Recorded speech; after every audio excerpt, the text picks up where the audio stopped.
আজকে শ্যামের বাসী যেমনই বেজেছে তারা বেশভূষা করার সময় পেল। তাহলে তাদের ভাবটা কেমন, বেশভূষাটা কেমন? আমার মহাজন বললেন কি,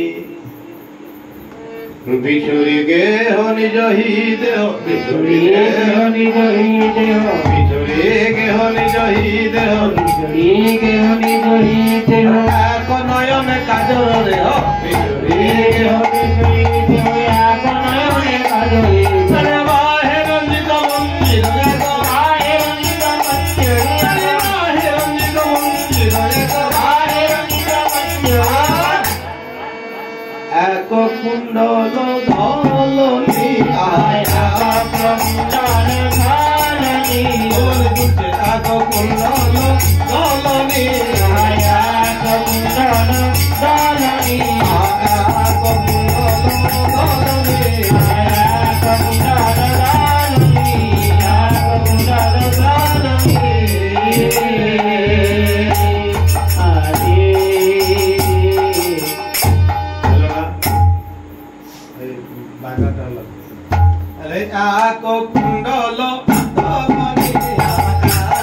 কুণ্ডল ধলনি এক কুণ্ডল ধলনি এক কুণ্ডল ধলনি এক কুণ্ডল ধলনি এক কুণ্ডল ধলনি এক কুণ্ডল ধলনি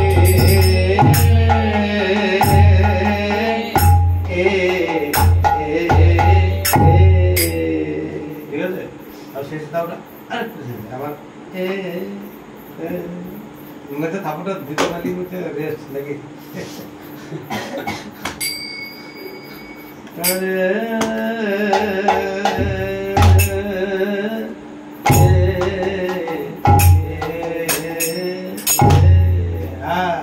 আগে থাপড় তারপরে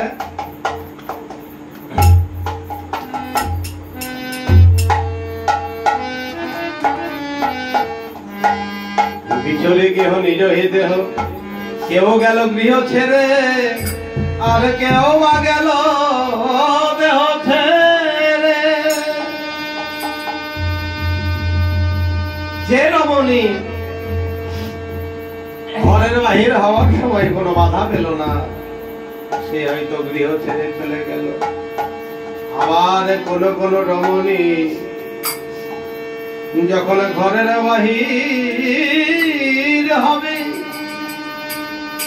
এমন সময় তার গৃহ জগতের প্রতি তার করে ধরে জোর করে টেনে নিয়ে গিয়ে বলছে, তুই এত রাতে কোথায় যাস?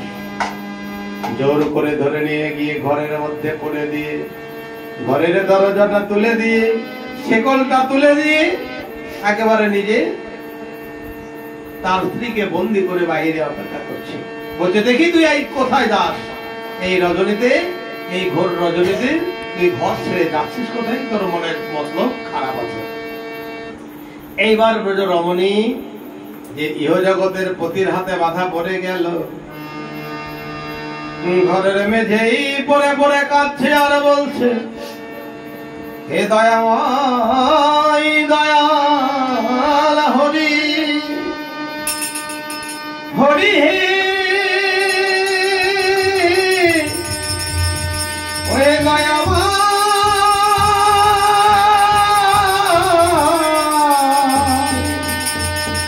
ওরে দয়াময় দয়াল হরি। এই জগতের পতির হাতে আমি ধরা পড়ে গেলাম, বাধা পড়ে গেলাম। তুমি তো জগৎপতি, তোমার চরণে আমার ঠাই হলো না। হে দয়াময়, হে জগৎপতি, আমি তোমার চরণ তলে আর যেতে পারলাম না। তুমি নিজ গুণে কৃপা করো। এই বলে জগৎপতির জন্য কাঁদতে কাঁদতে কখন যে তার প্রাণটা চলে গিয়েছে দেহ ছেড়ে, আরে ঘরের মেঝেই পড়ে পড়ে কান্না করছিল।